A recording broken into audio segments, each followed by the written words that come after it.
We now call on Senator Zubiri. Thank you very much. Mayang hapon, General De La Rosa. Yes, sir. Mayang hapon, sir. Mayang hapon po, Senador. Sa akong Your Honor. silingan sa Mindanao. Madam Chair, just a few questions to the Honorable General. General, ako'y natutuwa na kahapon kayo po ay kinondenan nyo po ang extrajudicial killings at vigilante killings. Kasi may misconception, tama po kayo, may misconception na ang lahat na riding in tandem tapos naglalagay po ng karatula ay police. Na ayaw naman po ninyo yun. Tama sinabi nyo. Hindi naman kayo gagawa nun kasi kung legitimate naman itong mga illegal, mga sindikato, ay talagang huhulihin nyo under legitimate operations. Magandang ilabas palagi po ninyo yan, General, sa ating mga media para mawala yung misconception na yun. At hanapin natin itong mga riding in tandem o itong namamaril na ito. And that is very important. But with that said, Honorable General, meron lang akong gustong isumbong din sa inyo dahil hindi na isama dito sa hearing na ito, Madam Chair, yung isang nangyari at naalala ko po ito dahil naging viral po ito at napanood ko po ito sa news, yung sa traffic violator na hinuli, pinosas, ang pangalan po niya yata ay Del Riarte. Opo. John De La Riarte. At ito po hindi drug lord, hindi po siya pusher, ay hinuli lang po ng HPG at hindi pa nakarating sa presinto ay patay. Nasa likod po ang kanyang posas, kuwang-kuha po ng mga netizens, kaya at least maybe the committee can also tackle this because we will show to the public that we will not tolerate this type of misdeeds done also by our law enforcers, in which I am happy that General De La Rosa is with us on this.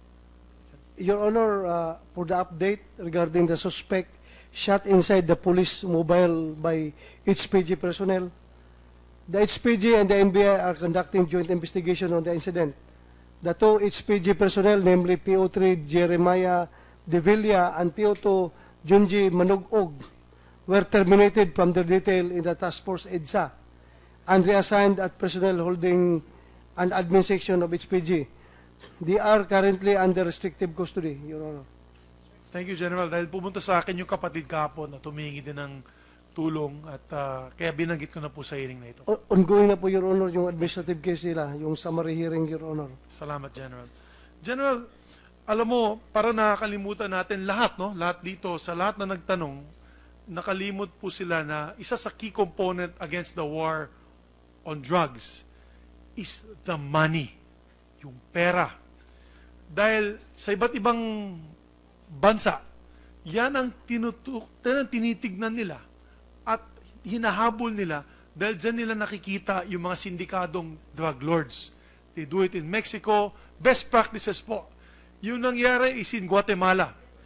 Madam Chair, Guatemala was so exasperated already with their drug problem kasi pinasukan na po sila ng iba't ibang cartel na ang suspect nila, yung kanilang presidente, yung dating presidente, at yung armed forces chief nila ay lukluk sa droga, drug protectors. Ang ginawa ng Kongreso po nila, Your Honor, is ang Congress mismo nagpadala ng sulat sa United Nations Anti-Crime Task Force na kung pwede humingi sila ng saklolo, pasukan nyo na to dahil wala na po kaming magagawa. Ang ginawa ng head ng task force na yan, napakagaling, Swiso yata po siya, taga-Europe. Pumasok po siya, naghanap po siya ng isang lugar, a very well, high-secure facility, naghanap po siya ng 10 justices na hindi po corrupt out of the 1,000 justices that they had. And with this 10 na pumayag, yung kanilang pamilya dinala sa Switzerland, dinala sa Europe, pinagtatago po sila. Yung mga anak nito mga justices na to. Doon sila kinulong sa high secure facility na yan, and within 2 years' time, they were able to prosecute ongoing cases. Wala na silang ibang tinutukan kundi yung drugs. Pero malaking tulong po nila, hingini po nila ang AMLAC ng iba't ibang bansa. And this is a true story. That with the help of the United States, ang mali nitong mga drug lords na ito at yung mga politiko at mga generals na lumaki po ang kwarta nila. Ang dami namin po nilang pera, bilyon-bilyon, ay namili po sila ng property sa Estados Unidos. Miami, Florida, mga mansion, yate, at iba't ibang pera sa bangko dun sa Estados Unidos. Nung humingi sila ng tulong sa US Federal Reserve, ang ginawa po ng US Federal Reserve, hinold itong perang itong lahat. Tinago po yan, siniz ang pera na yan at ang mga assets. Ang nangyari, it was a multiple approach, may judicial approach, at kinuha po yung pera ng mga drug lords. It became so difficult to transact dahil wala pong bangko, nakabantay po lahat sa bangko. Pag may pumasok na transaksyon na malaki, hold. Pag hindi po mapakita na ikaw ay isang legitimate businessman at yung pera na yan ay hindi po mabigyan ng explanation kung saan galing. Yung ill-gotten wealth, ika nga. This is also in line with the President's fight against corruption. Kasi galit din po tayo sa corrupt public officials. And as you have exposed, and the President exposed, unfortunately, ang daming generals, ang daming mayors, pati congressmen, pati iba't ibang mga appointed officials of government in the executive are part of this drug mess that we are in now. That's why in aid of legislation, and to follow Guatemala's example, would you agree, General De La Rosa, that dapat buksan na natin itong bank secrecy law? Dahil sa sobrang higpit nitong bank secrecy law, tayo ay naging tambayan ng lahat ng sindikato, lahat ng magnanakaw, lahat ng smuggler at illegal operators of different vices. Dahil hindi po sila nahuhuli. Sang-ayon ba po kayo as an aid of legislation that we also revisit the bank secrecy law? Yes, Your Honor. The PNP has nothing to lose. Madam The Chair. PNP has everything to gain. With the permission, I meron Yes, po akong Senator bill, Ping. pakisuportahan ninyo. Meron akong bill dyan. will be your co-author, principal co-author, Thank Your you, Honor. Your I will Honor. support you. Ako rin po. Thank you, Meron Madam din Chair. po akong ganong bill. At meron po akong ifa-file in what? In the next few days or several weeks or few weeks, yung POCA, the Proceeds of Crime Act.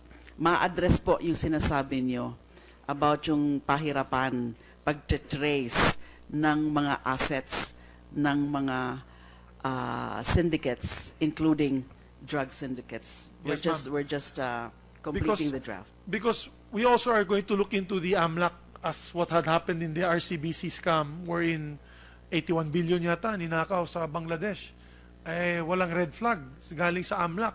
Kaya titignan din po natin, bakit yung AMLAC hindi nagbibigay po ng warning sa iyo, General? Meron pong nahuli yata mga tseke. Nabasa ko sa newspaper, di ko nababanggitin kung sino. Isa sa mga mayors na binanggit po ninyo na galing daw sa kanilang sindikato, 500 checks, if I'm not mistaken, totaling 500 million. How can a mere local executive have 500 million pesos in cash at any point in time in the banks? Di ba? Buti kung si Tita Cynthia Villar yun, na bilyonaryo, na legal na bilyonaryo. Yan ang katotohanan, General. Ang dami po nating kailangan paggawin. And you have our support in that, Your Honor, that we must amend the AMLAC, strengthen the AMLAC, and penalize the AMLAC for the non-compliance of the red flags pag may pumapasok na pera sa kanilang mga account.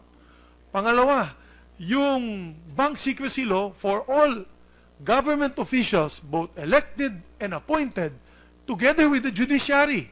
Kasama dapat yung judiciary. Kasi yun yung nangyari, General, sa Guatemala. Out of, I think, 95% ng judiciary was in the pockets. Pabor po kayo dyan, General. Please include the prosecution, Your Honor. Kasama na po yan. Kasi yung prosecution ay part of the, three branches of government.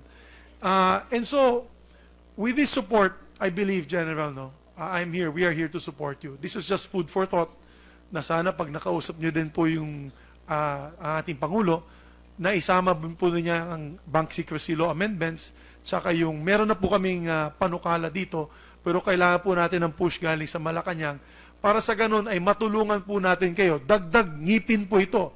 Kasi hindi nyo lang po kaya, kung uubusin nyo lahat ng pusher, genocide na po yan because that's already 50,000 pushers. baka magka-genocide na tayo dito, hindi na po pwede yun. But we have to give you the tools to fight the problem of drugs. And one of the tools is the money. You find the money, General, you will find these syndicates. Maraming salamat po, Madam Chair. Maraming salamat po, General. Thank you, Congratulations, sir. Thank you,